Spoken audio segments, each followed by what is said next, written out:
How to fix Epic Games login loop error. The first thing that we want to do is exit out of Epic Games, click on our taskbar, select Task Manager here, and close any instances of Epic Games that you may have. I'm going to begin typing out Epic, and it's going to locate that I have the launcher open, and just click on End Task.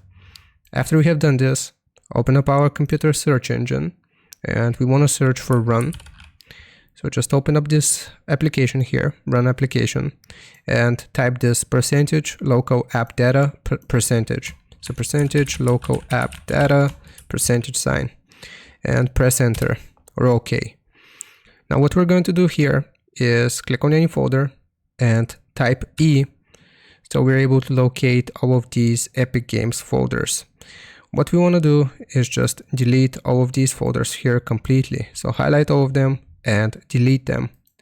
After we have done this, restart our PC here, and then this will re-verify your Epic Games launcher after you restart, and you will no longer have the login loop error.